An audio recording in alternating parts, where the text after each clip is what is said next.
কিন্তু সেই স্থানে সার্বভৌম ভট্টাচার্য ছিলেন। তিনি দেখলেন যে এই রকম বিকার সাধারণ মানুষের হয় না।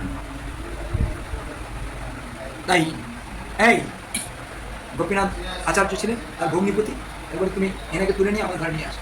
এই স্থানে নিয়ে আসলেন, নিয়ে এসে তাকে সুস্থ করার জন্য চেষ্টা করলেন। কিন্তু কৃষ্ণ প্রেমের বা জগন্নাথ দেবকে দর্শন করার এমন একটি আবেগ 3 দিন ধরে এই স্থানে মূর্ছিত অবস্থায় ছিলেন, বাহ্যিক জ্ঞান হারিয়ে কেবল ওই অবস্থায় ছিলেন। তখন নিত্যানন্দ প্রভু পরে এসে কানের মধ্যে কৃষ্ণ নাম করাতে তার বাহ্যিক জ্ঞান ফিরে আসলো এবং সার্বভৌম ভট্টাচার্য বড় আদর করে সব কথা জিজ্ঞাসা করলেন, কী নাম তোমার? বলে আমার সবাই বলে শ্রীকৃষ্ণ চৈতন্য। তাই অল্প বয়সে সন্ন্যাস নিয়েছ, সন্ন্যাস রক্ষা হবে কী করে? বলে আপনারা আছেন, উপদেশ করবেন রক্ষা হবে। বলে সন্ন্যাস নিয়ে বেদান্ত পড়তে হয়, বেদান্ত শিক্ষা যদি না হয় তাহলে সন্ন্যাস রক্ষা করতে পারবে না। এবারে তাহলে আপনি শোনান। এই স্থানে বেদান্ত সেবন করিয়েছিলেন, 7 দিন ধরে সেবন করালেন। 7 দিন ধরে সেবন করে একভাবে সেবন করিয়ে যাচ্ছে। সার্বভৌম ভট্টাচার্য বললেন, আরে চৈতন্য, শ্রীকৃষ্ণ চৈতন্য, তুমি শুনছো, বুঝতে পারছো কি বুঝতে পারছো না? হ্যাঁ না কিছুই তো বলছো না, কোনো কথা বলছো না, কি বুঝবো কী করে, তুমি বুঝছো কিনা? তখন মহাপ্রভু বলেছিলেন যে আপনি যখন সূত্রগুলো বলেন তখন বুঝতে পারি, আর যখন আপনি আপনার ভাষ্যগুলো অনুবাদগুলো করেন তখন বুঝতে পারি না। সার্বভৌম ভট্টাচার্য বলে এত বড় পণ্ডিত, ন্যায়ের পণ্ডিত, তদানীন্তনকালে বিরাট বিশাল পুরীধামে এত বড় পণ্ডিত কেউ ছিল না, ন্যায়ের পণ্ডিত, বড় পণ্ডিত ছিলেন। বলেন আরে সূত্রগুলো বুঝতে পারো না বলে তার ব্যাখ্যা করা হয়, তুমি সূত্রগুলো বোঝো, ব্যাখ্যা বোঝো না মানে? তাহলে তুমি কিছু জানো? বলেন না সেরকম কিছু জানি না।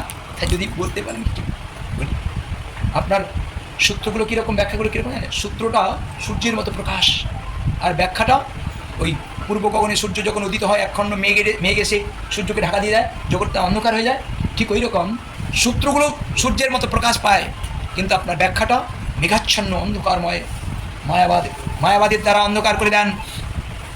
তখন সার্বভৌম ভট্টাচার্য এত বড় পণ্ডিত, তার উপরে এইরকম কথা শুনে বলে, কে তুমি? কেন? আমি তুই নবদ্বীপ আমার বাড়ি, আমার বাবা জগন্নাথ মিশ্র, বললাম আমার দাদু হ্যাঁ নীলাম্বর চক্রবর্তী, সেই তো মহাপ্রভু সেই সার্বভৌম ভট্টাচার্যকে ওই বেদান্তের কথা একটি শ্লোক শ্রবণ করিয়েছিলেন। কি জানো? আত্মারামশ্চ মুনয় নির্গন্তর অপরুক্রমে কুর্বন্ত হইতে ভক্তি ইত্তম ভূত গুণহরি। আত্মারামটা কি? সার্বভৌম ভট্টাচার্য 9 প্রকার ব্যাখ্যা করলেন, আর মহাপ্রভু সেইটাকে ওনার ব্যাখ্যাটাকে ঠেলে সরিয়ে দিয়ে 19 প্রকার ব্যাখ্যা করেই শোনালেন। 19 প্রকার ব্যাখ্যা করে যখন শোনালেন তখন সার্বভৌম ভট্টাচার্য বলেছিলেন, কে তুমি? এইরকম সাধারণ পণ্ডিতের কথা তো নয়, আমাদের ভাবধারা, ব্যাকরণ, ন্যায় এবং অলঙ্কার, শাস্ত্র, প্রাস, অনুপ্রাস, যে সমস্ত শব্দ বিন্যাস করে শ্লোকের মধ্যে প্রয়োগ করা হয়, এটা তো তার বাইরে। কে তুমি? বলো। কাঁদতে কাঁদতেই তার চরণে পড়ে গেলেন, নিশ্চয়ই তুমি আমার সেই গুরুপাদ পামু, তা না হলে দেবর্ষী নারদ, না হলে সুখদেব গোস্বামী, চতুর্সন, সনক, সনাতন, সনন্দ, সনত কুমার, না হলে তুমি ভগবান। তুমি আমাকে পরীক্ষা করার জন্য এসেছো, কে বলো তুমি? সেই সার্বভৌম ভট্টাচার্য এত বড় দিগ্বিজয় পণ্ডিত, বিরাট বিশাল, হ্যাঁ, তিনি আজ মহাপ্রভু চরণতলে লুটিয়ে পড়ে, আরে পণ্ডিতজি ছেড়ে দেন, কী করছেন, কি লোকে কী বলবে? হ্যাঁ না, তুমি বলো, যতক্ষণ তোমার পরিচয় আমি না দিয়ে পাবো ততক্ষণ তোমাকে আমি ছাড়ছি না। বলে বললাম তো আমার পরিচয়। বলে না, এটা তোমার পরিচয় নয়, এটা জগৎকে বঞ্চিত করার পরিচয়, তোমার পরিচয় তুমি দাও। কে?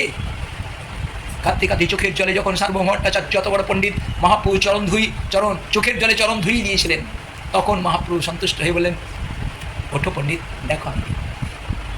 তখন এই ষড়ভুজ মূর্তি ধারণ করে,